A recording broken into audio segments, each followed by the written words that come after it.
আসসালামু আলাইকুম। আজকে আমি বুটের ডালের হালুয়া করব। ভাজার রেসিপিটা আপনাদের সাথে শেয়ার করতে চাই। হালুয়া সবাই বানাই, কিন্তু ভাজাটা একটা ইম্পর্টেন্ট জিনিস। অনেকে রং ইউজ করে, আমি রং ইউজ করি না, আমি ভেজেই এটাকে রং আনি এবং সহজভাবে ভেজে নিয়ে সেটা আপনাদের সাথে সহজ শেয়ার করব। দিয়ে দিলাম শাল, এলাচ আর তেজপাতা। এখন একটু ঘি দিয়ে দিব।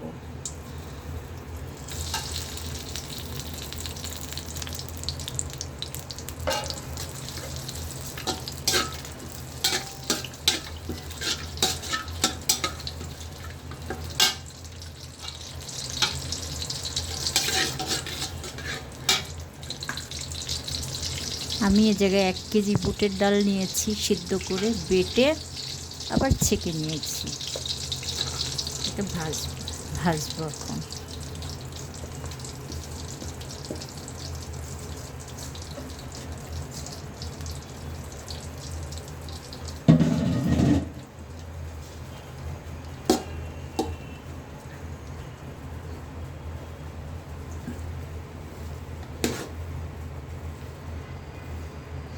বুটের ডালের হালুয়া করতে হলে সবচেয়ে বড় কড়াই নিতে হয়, বড় বড় কড়াই। আমার এর চেয়েও বড় কড়াই আছে, আমি দেশে রেখে আসছি বাসা।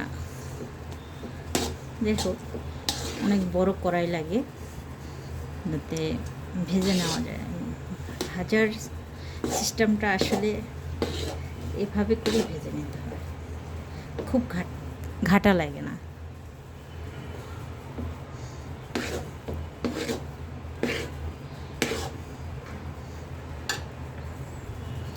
চুলার আঁচটা লোতে রেখে জাস্ট এভাবে উল্টে পাল্টে নিতে হবে। সময় লাগে, আসতে সময় দিতে হয়, এগুলো কাজ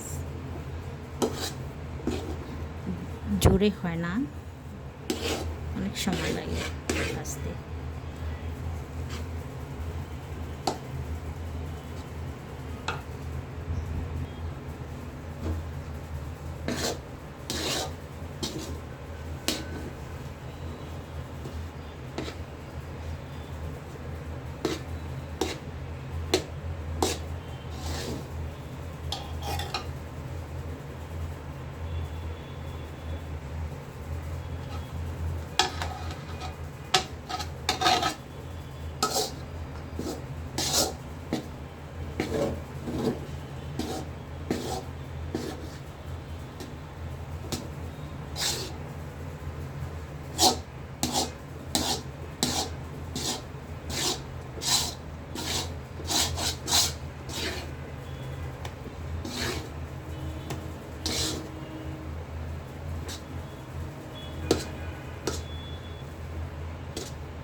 তো আমি বড় কড়াই কেন বলেছি সেটা খেয়াল করবেন।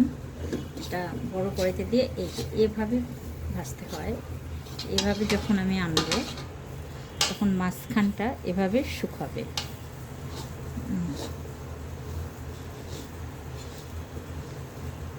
এটা শক্তি দিয়ে অনেকে নেড়ে নেড়ে বানান, আসলে এটা শক্তির জিনিস না। এটাকে ভাজতে হলে এরকম আস্তে আস্তে করে করতে হবে। এটা আমার শাশুড়ি করতো, তার থেকে শেখা আমার শাশুড়ি খুব সুন্দর করে ভেজে নিতে এভাবে। তার অনেক বিশাল বড় এক কড়াই, সে কড়াইতে করে ওই মাথার থেকে ওই মাথা দেয়।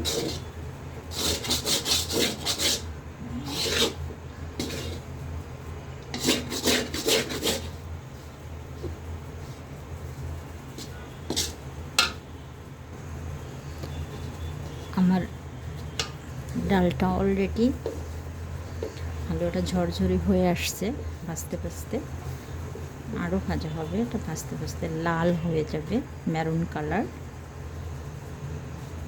তখন চিনিটা আলাদা শিরা করে নিব আমি। শুকনো হয়ে আসছে।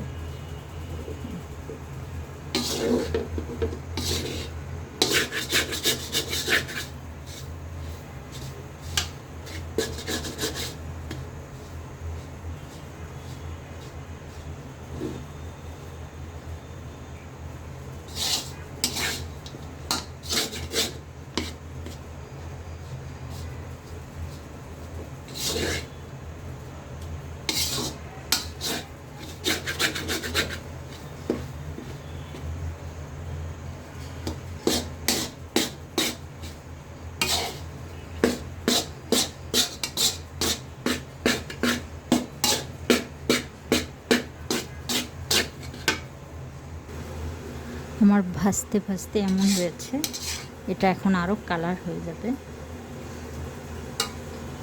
একদম ঝুরঝুরে হয়ে যাবে, ঝুরঝুরে হয়ে গেছে ভাজাতে। এখন এটা আরও ভাজতে ভাজতে লাল হয়ে যাবে। তখন আমি চিনির শিরাটা দিয়ে দিব, কিশমিশ দিয়ে দিব, বিভিন্ন জিনিস আর কি দিয়ে।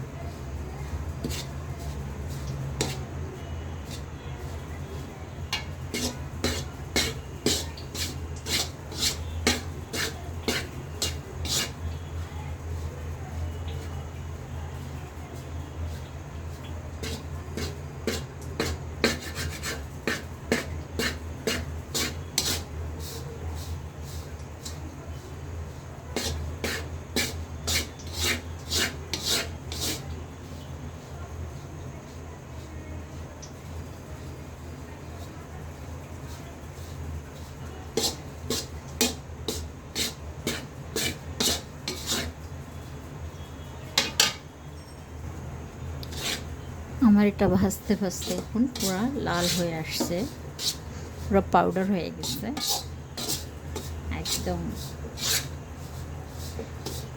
ঝুরা ঝুরা হয়ে গেছে।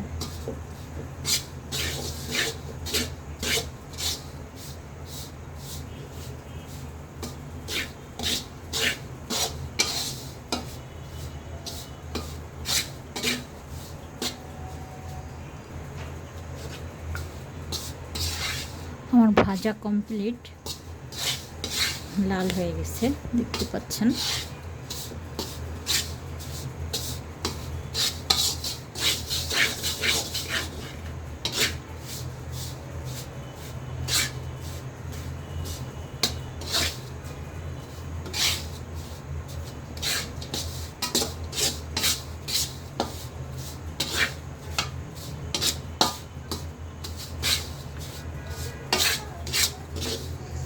এভাবে ভেজে হালুয়া রান্না করে খেয়ে দেখবেন, বুটের ডালের অনেক টেস্ট, রুটি দিয়ে খেতে খুবই মজাদার হয় এই হালুয়াটা।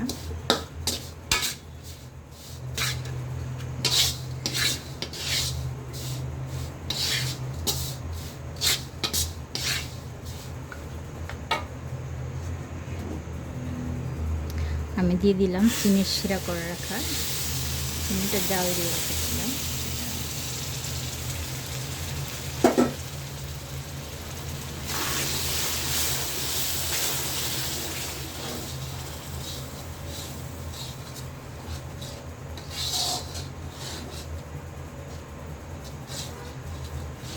দেখতে পাচ্ছেন একদম কালারটা কি সুন্দর চলে আসছে। আমি কোনো রকম কোনো কালার ইউজ করিনি, জাস্ট ভাজার উপরে কালারটা চলে আসছে। আমার এখানে একটু পানি দিতে হবে।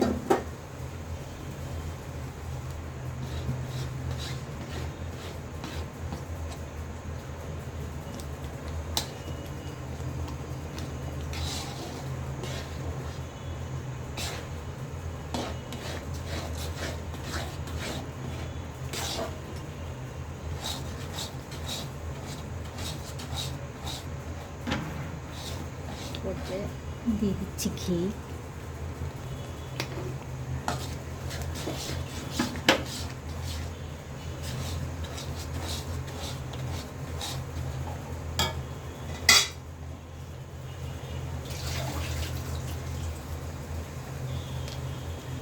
দিয়ে দিব কিশমিশ,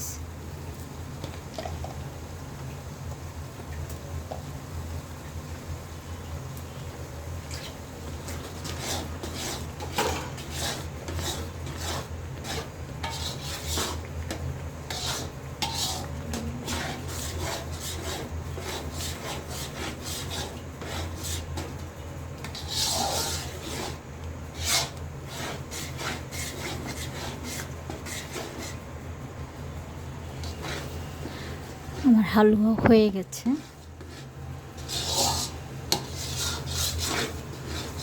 ঘি চলে আসছে পরে আস্তে আস্তে।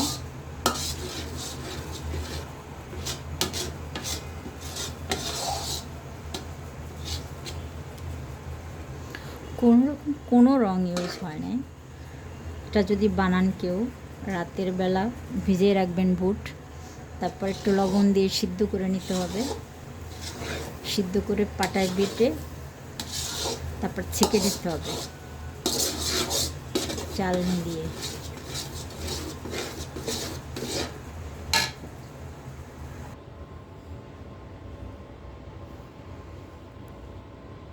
কাঠবাদাম, পেস্তা বাদাম দিয়ে এটাকে এভাবে ডেকোরেশন করেছি। এটাই দিতে হয়, কিশমিশটা গরম অবস্থায় দিয়ে দিতে হয়। এভাবে খেয়ে দেখবেন, খুবই মজা।